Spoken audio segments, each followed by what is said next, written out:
हर कष्ट को तुम रौंद सकते हो, हर कष्ट को सह सकते हो। अगर अभी तुम निश्चय कर लो मैं मरा, अब तुमको कोई नहीं मार सकता, सब भयभीत हो जाएंगे तुमसे। केवल एक निश्चय कर लो, अब हमारी जिंदगी की कोई परवाह नहीं। अभी अभी तुम्हारा वो भयंकर रूप आ जाएगा कि जिस गली से निकलोगे लोग अंदर घुस जाएंगे। क्यों? आपने निर्भयता स्वीकार कर ली। तुम्हारे अंदर के शत्रु, बाहर का तो सब कोई ड्रामा कर सकता है, लेकिन अंदर के शत्रु तुम्हें परेशान कर रहे हैं, तुम उन पर कभी नजर की? उनको अपना माने हुए हो मित्र। मन जैसा कर, मन कह रहा होटल चलो होटल, मन कह रहा फिल्म देख चलो, मन कह रहा है गंदी दृष्टि करो करो। अरे कभी दुश्मन को पहचाना अंदर बैठा तुम्हारे, और उसको जीत गए तो निहाल हो गए, पूरा जगत जीत गए, परमानंद में मगन हो जाओगे। इसीलिए तो आए हो यहाँ बात सुनने के लिए, और काहे के लिए आए हो? और ये बात वो बात है जो स्वीकार कर ले तो कोई बातें नहीं रह जाएगी।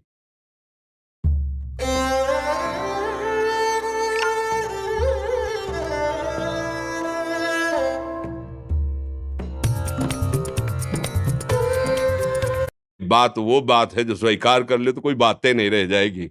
स्वीकार तो कर लो। अभी तो मैं रिपोर्ट दे दी कि तुम्हारी दोनों किडनी खराब है, तो बिना किडनी खराब के तो तुम अपनी हालत ये बता रहे हो, अगर किडनी खराब की रिपोर्ट मिल जाए तो क्या करोगे? है? तुम हर एक व्यक्ति के हृदय में इतना आत्मबल है कि सब कुछ सह सकता है। तुम वो आत्मबल, वो शक्ति क्यों नहीं जागृत कर रहे हो? ये थोड़ी कि अरे भाई ये तो यही भूल है कि ये कर सकते, हम नहीं कर, क्यों नहीं हम कर सकते?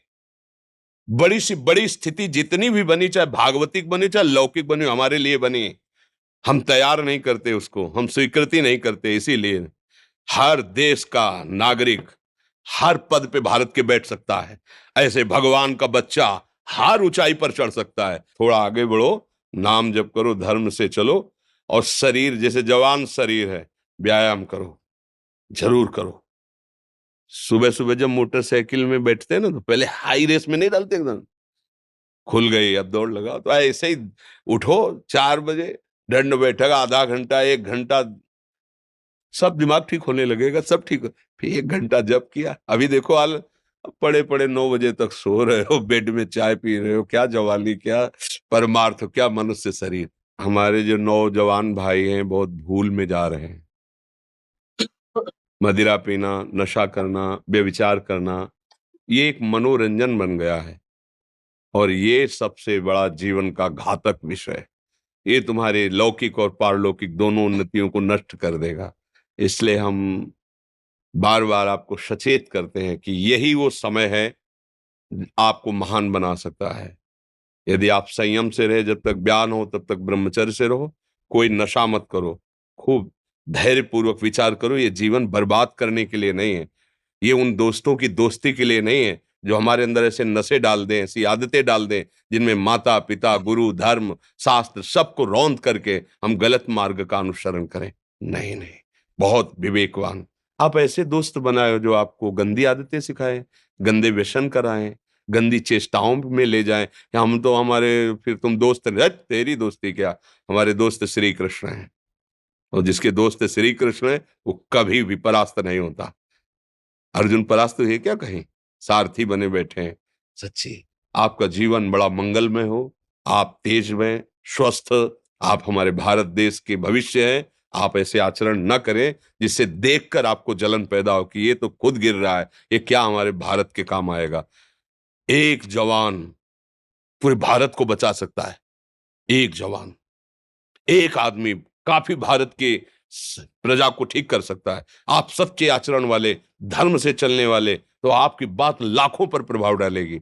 आप अपने को, अपने जीवन को, अपने संबंधियों को सुख नहीं दे पा रहे तो भारत को क्या सुख दे पाएंगे? हमारा लक्ष्य है पूरे भारत को सुख देना। हम अगर एक गांव के, एक घर से, एक शरीर को सुधारना शुरू कर दिया तो हम भारत का हित करना शुरू कर दिया। आप सब जवान हैं, कोई पढ़ लिख करके कोई अधिकारी बनेगा, कोई प्रवक्ता बनेगा, कोई नेता बनेगा, तो हमारी प्रजा को सुख देगा। ये वासनाएं, ये गंदी आदतें आपकी जीवनी शक्ति को नष्ट कर देंगे। हेलो, 15 से लेकर 25-30 तक आपने ब्रह्मचर्य सब नष्ट कर दिया। अब आप केवल दिखाई दे रहे हैं कि मनुष्य है, मनुष्य में अब आपके अंदर ज्ञान शक्ति, स्मृति शक्ति, बल शक्ति, लोक कल्याण शक्ति, वो केवल नाटक भले बोल लो, तुम्हारे अंदर नहीं रह गई है। अगर आप संयम से चलोगे, ब्याह हो, एक पत्नी व्रत ठीक से नियम वो, आप आगे गृहस्थ में भी होते हुए तेजस्वी रहेंगे, धर्मवान रहेंगे, आपकी बात का दम रहेगा। हमें लगता है हमारे नौजवान भाइयों को, नई पीढ़ी को, ये जो नया कलयुग का चाल चला है इससे बचना चाहिए। जो फ्रेंड वाली बातें चली ना, गर्लफ्रेंड बॉयफ्रेंड, ये दुनिया जहर, इससे बचना चाहिए। हम दोस्ती कर सकते हैं, भाई बहन एक ही स्कूल में पढ़ने जाते हैं, ऐसे हम क्यों नहीं जा सकते? जब निर्णय होगा पति पत्नी वाला तो बात अलग है, नहीं तब तक हमारा संबंध सबसे, किसी से घृणा नहीं करनी।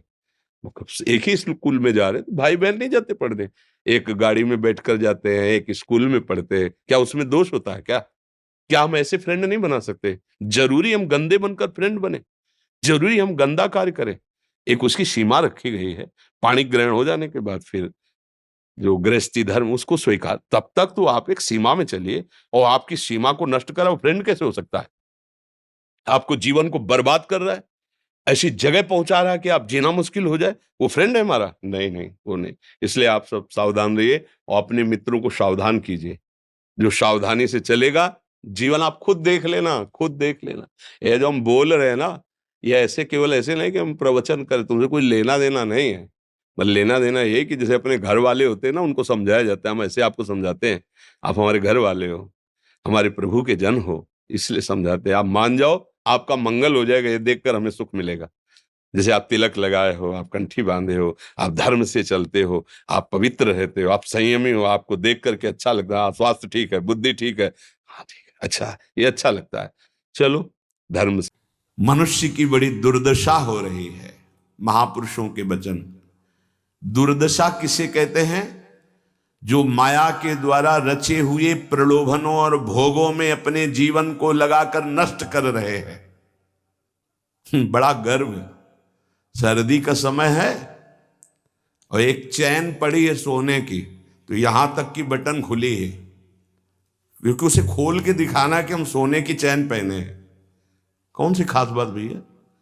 अरे ब्रह्मांड नायक की सृष्टि को तुमने देखा कहां है? कितना बड़ा सोने का पहाड़, बड़ा आश्चर्य होता है। 4 लाख योजन, एक योजन का मतलब 4 कोस, एक कोस का मतलब 3 किलोमीटर। कितना सोना! एक छोटी सी सोने की जंजीर तो पूरी छाती खोले कि देख लियो सोने की जंजीर है। अगर 1-2 अंगूठी पहने हैं ना, तो हर बार वो, हमने देखा है, एकांतिक में देखा है। आपकी बड़ी कृपा है कि आप देखो हम अंगूठी पहने हैं, जैसे उससे कोई प्रभाव होगा क्या? कुछ नहीं प्रभाव। यहां तो कुछ कह रहे हैं, बड़ी दुर्दशा है मनुष्य जाति की इस समय। क्या? माया रचित भोगों में, माया रचित प्रलोभनों में, माया रचित पदार्थों में भोग बुद्धि, अहम बुद्धि हो गई है। ये भोग विलासता नष्ट करने के लिए तुम्हें मनुष्य शरीर मिला था। तुम अंदर ही अंदर खोखले होकर अपना नाश कर रहे हो। बहुत दया लगती है जब ऐसे, तो लगता है आपको भगवान की कृपा से जो अमूल्य श्वासें मिली, जहां आप इन श्वासों का नाम जप कर दिव्य पद प्राप्त कर सके, वहां तुम ऐसे किस काम के? गांव में पहले बैंक के लॉकर तो थे नहीं, तो दीवालों में सोना गाड़ देते थे। मर गए और जब दूसरों ने जमीन खरीदी और मकान बनाया तो करोड़पति बन गए। क्या जीवन रहा? पूरे जीवन कंजूसी करके जोड़ करके दीवाल में गाड़ के मर गए, या बैंक में जमा करके मर गए। थोड़ा होश में, तुम्हारे पास क्या है जो तुम लेके जा रहे हो? जरा देखो क्या है। अगर नाम जप नहीं है, धर्म नहीं है, भगवत आराधना नहीं, तो खोखले हो। तुम्हारे पास क्या है? आज धर्म के नाम पर पाखंड का तांडव हो रहा है। महापुरुषों के वचन वो किसी से दबते नहीं। जैसे गुरुजन डांटते हैं ऐसे डांट रहे हैं। आज धर्म के नाम पर पाखंड का तांडव हो रहा है। हृदय मेरा कांपता है ये देख कर कि मेरी समाज का क्या होगा। संतों को अगर दुख होता है तो समाज को देखकर दुख होता है। प्रभु पर विश्वास नहीं, शास्त्र का स्वाध्याय उस पर श्रद्धा नहीं, और संतों का शासन नहीं, मनमानी केवल कर्म, सर्वतंत्र स्वतंत्र भगवान की आज्ञा का उल्लंघन करते हुए मनमानी आचरण, दूसरों के उन्नति के मार्ग में भारी रोड़ा पैदा करने वाले ये पाखंड, दंभ स्वयं गिरते हैं और जो इनके चक्कर में पड़ जाए उनका भी नाश कर देते हैं। आप गए और औरों घालहीं, जो कहूं सतमार्ग प्रतिपालहीं। ये दंभपूर्ण राक्षसी वृत्ति का विकास होता चला जा रहा है। ऊपर से बड़े सौम्य शांत चिकने स्वच्छ दिखाई देंगे, अंदर बड़ा गंदगी भरी है। विषयाशक्ति और विषय भोगों की कामना, मान प्रतिष्ठा धन इसकी चाह, बातें ज्ञान की, क्रियाएं अज्ञान की, बातें परम पद की, आचरण नरक जाने की। बड़ा दुख हो रहा है, ऐसा महापुरुष जन कह रहे। बाहरी सभ्यता बहुत जोर की, आंतरिक सभ्यता का नाश हो चुका है। बाहरी सुंदरता बड़ी जोर की, रंग लेके गालों में लगाते हैं। दर्शन, अब जब इस समय आते तो दर्शन करते, रात्रि में गाल में रंग लगाने की जरूरत क्या है।